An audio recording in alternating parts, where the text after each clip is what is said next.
The Knights of the Silver Swan have been called out to battle, and today they will show themselves as no mere mortals, but gods on the battlefield. Hey, how's it going, guys? My name is Jackie Fish, and welcome back to some more Total War Rise of Mordor. Today, as I said, the Knights of the Silver Swan are here, supported by the Fountain Guard, Gondorian Infantry, archers, going up against the forces of evil that you can see off in the distance over there, preparing themselves for battle.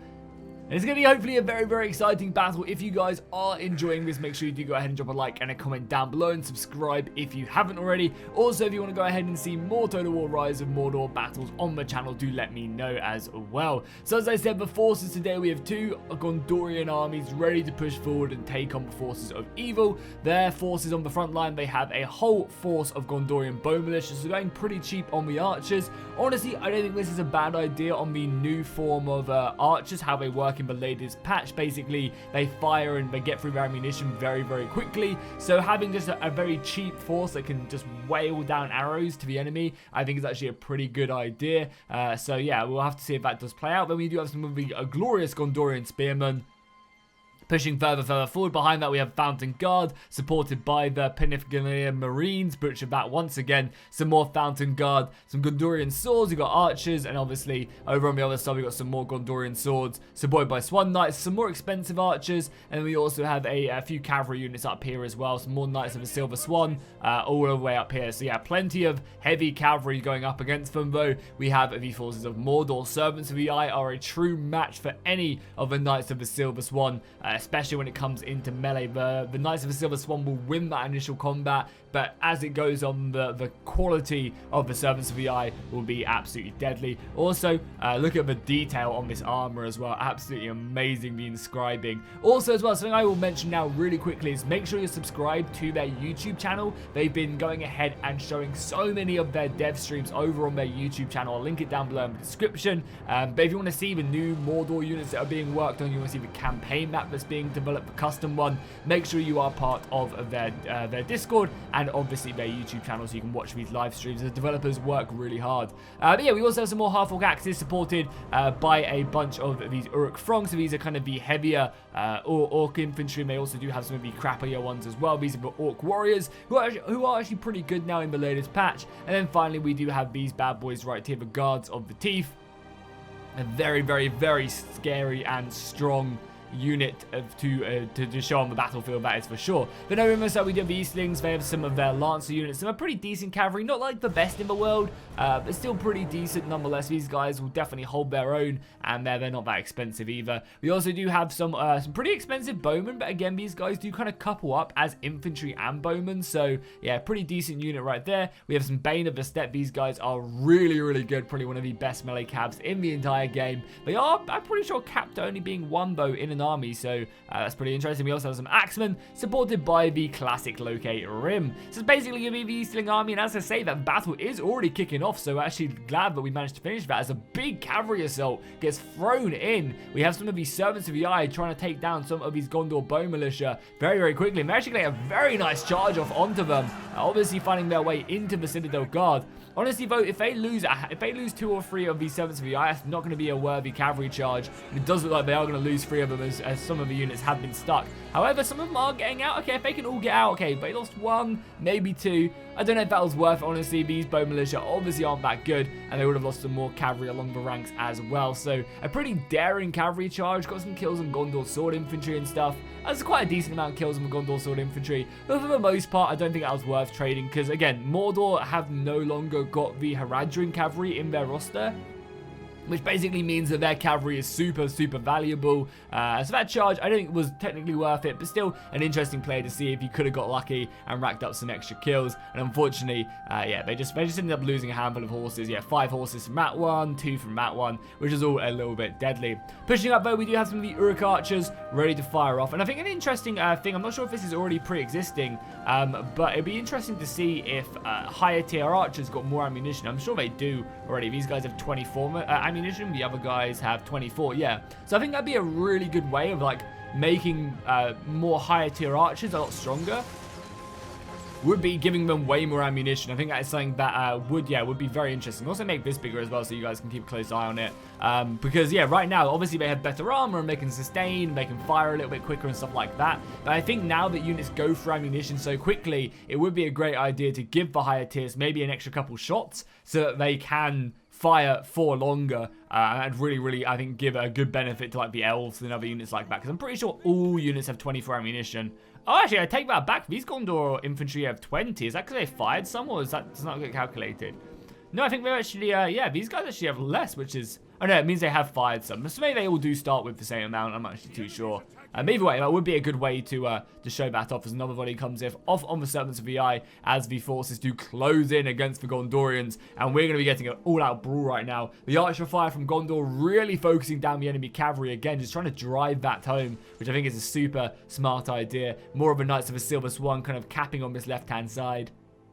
They are faced up against a lot of enemy cavalry, definitely going to be outnumbered. Gondor's archers are working overtime as bow militia, firing off as many volleys as they can, but obviously they're going to be pretty vulnerable. They're only equipped with a leather and a little bit of mail under their kind of coats, so not going to be as heavily armored as, say, the other guys in plate.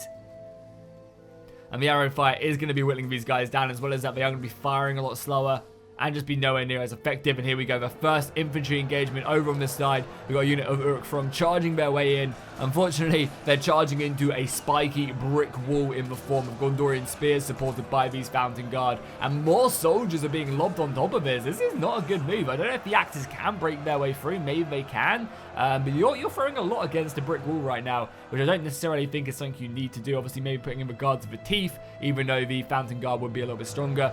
So this is obviously a pretty scary fight right now. More of the Uruk-From going in, and again, these guys are supported by the Guards of the Teeth, so this will give them a little bit of an advantage. And as I said, the Guards of the Teeth are a really solid infantry. Very expensive, but they're definitely worth it. A lot of arrow fire, obviously heavily focusing down the Fountain Guard here, who are in a weird situation right here, obviously giving them some good avenues to attack. Over on the other side as well, we do have some of the Haradrim halberds being thrown in as well against the Citadel Guard, who seemingly are struggling a little bit. So far as we go further and further down the battle line, as more arrow fire does kind of fly off the cavalry. Neither of the cavalry forces have really committed here, but I love what the Rune player is doing right now. He's throwing his cavalry around and supporting it with this. They have the infantry engagement. They've definitely boxed in the enemy, and this is one of the advantages. If you can get men round the flank like they've done, they can get these guys here, and here, and then engage the cavalry like so, and then obviously quickly reinforce the cavalry fight with this. So if I was Rune right now, I'd really be pushing in this flank. The infantry fight is going to be going on for a little while. You might not win it, but you can really win this flank by just committing in. And there's also 4 units of cavalry here, so not only that is you can commit here with 2 units of infantry, 2 units of cavalry, and then just send the other 2 all the way around. We do have 2 units of Fountain Guard right now being pushed up. They're getting picked apart. They need to be in that front line, and you need to have these spears being committed over to this side. And you can see Gondor do know that is the case, and they are trying to fall back to the defensive parts of their line. However, the cavalry is coming in. I mean, honestly, this is going to be pretty good as the Knights of the Silver Swan do throw themselves in. They're going to get run through on that initial charge, but all they're trying to do is bug them down. Obviously, these Fountain Guard are going to find their way in. But again, it doesn't really matter, because if these Fountain Guard, oh my god, and they're clumping up as well. This is so good for the Eastlings right now, because they can just commit in like 2 units here, hold them in place, and then come around. However, I say that the Eastling Lancers have been demolished by the forces of Gondor, like absolutely demolished. Over on the other side as well, you can see their Mordor axes really struggling. They managed to actually do some pretty decent damage against the Fountain Guard and the spears, but obviously they were never going to break through that. And the Gondorian infantry is just doing the Lord's work right now, really holding down that line. And even with the Fountain Guard, you're just kind of holding in here, really kind of just repelling the enemy. But the Guards of the Teeth are making quick work of their enemy, so not too bad whatsoever. And look at that, the cavalry does manage to pull out somehow from that fight. So overall, that was a really nice charge there by Gondor, when it really should have. They should have really been super pinned down. All the archers are changing their focus as well onto the lancers, who are making their way in. And again, if they can go ahead and catch off the Gondorians, that'd be very good. And oh my god, a little bit of a miss micro there, as all that cavalry does get caught and then ends up routing, as more of the lancers kind of look around the battlefield, prepare themselves for the next command that is given to them. Obviously, again, just engaging these guys is not a bad idea. They finally managed to pin down one of the Knights of the Silver Swan. Definitely getting that unit, the Bane of the Steppe, involved in this battle will be very beneficial for them. And there you go, another charge going in. So yeah, that Bane of the Steppe will definitely be able to take them down. However, we do also have obviously that other unit of cavalry right there as well. We do get another charge off here as well. The Lancers going flying into the moving unit. That's going to rip through these skirmishers. The Pelasgian Marines are going to lose a lot of men when the casualties start to rack up. And you can see that number on the unit card just going down. However, this cavalry is a little bit bogged down, so they need to be careful. But one of the things that they can do is just collapse in on this flank. And my god, that's exactly what is happening. The units are breaking. It's going to free up so many units to come flying through here. And the problem is, this is Gondor bow militia. This is not like heavy Gondorian archers who can actually withstand a charge from shock infantry. These guys are going to break very quickly, and that's going to just buy them as much time. You know, the infantry kind of need time to hold this line, and their team needs time to hold that line against Mordor. But because these are Gondor bow militia, you get what you pay for, and unfortunately, that's just going to buy them so much time to come flying around. You know, it's going to save them a lot of time there for the Eastlings. We're going to be able to route this very quickly and then come around, and this is just a huge route. Hundreds of men here are all routing. It doesn't matter that you have 2 Fountain Guard back to back here, because nothing much is really happening, and the arrow fire is focusing them down. Over on the Gondorian side of things, you can see that they have been able to rout the majority of the Mordor forces. However, Mordor is numerous. They have these weaker orc warriors who can really commit themselves. They have these bowmen back here just constantly firing. The cavalry on this side have been able to win the day and actually do a pretty decent job against the Servants of the Eye. Because as you can see, the Knights of the Silver Swan are very heavy shock cavalry, whereas the Servants of the Eye are also, oh yeah, they're melee cavalry. So they should definitely win this in a prolonged time. However, with the extra spears here, that could obviously help them out pretty heavily. But also the Guards of the Tifa here for the forces of Mordor, which is going to be a big help. But yeah, on that left flank, that's not looking good, and it's already looking very nice for the forces of Eastlings. Gondor is looking like they are being routed right now, with more and more arrow fire flying in here. Solely focusing down the Fountain Guard there. They do not stand a chance. More MG, which is routed, is coming back in here. And if you take a nice little look at the overview of the battlefield itself, you can see there's actually a good cavalry charge off there. Some Knights of the Silver Swan racking up some kills with their final breath. But the amount of Eastlings that are about to come flying in here, Gondor just don't really have enough left. Obviously, there's a few pockets of resistance. That was a really nice charge as well. Just shows you how much damage one, very depleted unit of Knights of the Silver Swan can do, almost breaking this unit of Uruk archers.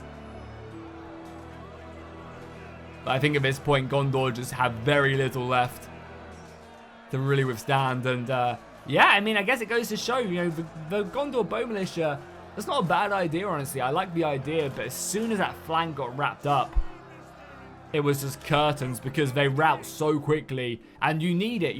Like, if that was a unit of Gondorian archers, you would rely on that unit of Gondorian archers, not holding forever, not getting a bunch of kills, but just keeping the enemy at bay until maybe you can win that cavalry fight, or maybe you can go ahead and push through on the front lines, and that just was not the case.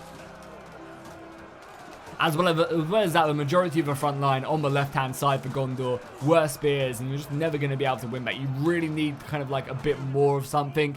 If your front line is spears, you need to win that flank. You get another charge off there in the distance, as the Gondorian archers do get thrown in on that side. However, we do have a unit of the Lancers. The Eastlings are around here now, and we're about to go flying in there. That's deadly. But even still, even with that charge, you can see the Gondorian archers, they kind of stick around. They hold their line. They also did manage to volley all their arrows as well, which I love. I love the idea, the speed of which archers shoot in the new patch. It's so good. It really is. It makes archers actually decent. Because 132 kills on archers is pretty decent, honestly. Especially considering you can then use them to run interference and other stuff like that. But yeah, the battle is very much over. I'm failing to see how this battle does go on for another 5 minutes, but we will stick around with it. Probably just a nice little last stand up here. Yeah, this was a decisive slaughter right now. There's still over 2,000 men left on one side, and honestly, I really think they just need more strength from them flanks. The Knights of the Silver Swan are good, but they're expensive, and I don't think you can generally afford to go like 4 or 5 units of them. Yeah, maybe bring like 1 unit of them. That's a very kind of tanky unit you can use to like charge the enemy and pin them down, and then you want to flank with them. But realistically, you just can't afford to bring a full army of them because they're just so expensive, and that's exactly, you know, what they should be. They are, you know, a unit you should kind of mix in with your roster. Because, you know, if they would have just brought Gondor infantry, that could have, Gondor cav instead of Knights of the Silver Swan, that probably would have saved them a good portion of their money. Maybe like 2,000 gold, honestly, spread across like 4 units. That could have been an extra cavalry unit. That could have been 2 extra units of shock infantry. As their Orc rabble gets sent down, T-pose his way, pray to Sauron, why have you forsaken me? And then collapse down. Reserve forces is closing in now, ready to finish off. Cavalry coming in. Because again, we saw the strength of the Knights of the Silver Swan as well. Don't get me wrong, I think the Knights of the Silver Swan are a very good unit. They demolished the Lancers on that charge. Really nice play there by the Gondor player to envelop that unit, basically decimating the entire unit of cavalry. But as soon as they come up against like another unit that can tango with them, like the Serpents of the Eye or the Bane of the Steppe, they definitely do struggle because they don't do enough damage on that initial charge against the heavily armored cavalry, and then they end up obviously losing in melee. But that's the point of them, that, you know, you're supposed to choose your targets. The Knights of the Silver Swan aren't supposed to be great against everything. And that's what I love about Rise of Mordor. Was look how amazing the flaming shields look as well as the arrow fire comes in, just looking to break the enemy and end the day. So that's going to be the battle. I would say a very decisive victory. We'll see if the game does give them that decisive victory, but I think a very decisive victory. A Pyrrhic victory! How? There was over 2,000 men still left remaining. We'll see exactly how many. Yeah, I mean, they still had, like, you know, a very healthy lead. The Easterlings lost pretty much none of their force. They lost a quarter of their army, which for Rise of Mordor is pretty good indeed. The Gondorians couldn't bring that out. Yeah, you just look how small this Gondorian force was. A lot of elite infantry, and elite infantry just doesn't cut it. You know, they got overrun. And again, these Phantom Guard did good, but again, this Phantom Guard got 5 kills, and it's like, you know, 15, 16, 1700 gold. Same with the Knights of the Silver Swan, Citadel Guard as well. You just you do need numbers in this mod, you definitely do. And that's why, you know, I love factions like Mordor, because you can really bring a very big army and just overrun your opponent with numbers, and you know, the quality of your units might not be the best, but you can still make up with that by just enveloping them, breaking them, and kind of taking your opponents down that way. So obviously, big shout out to the guys who sent this in over on my Discord. I really appreciate it. Keep them coming. I know I can't get through all of them, but I really do appreciate it. And if you guys enjoyed this, drop a like and a comment down below, and I'll see you guys in the next one.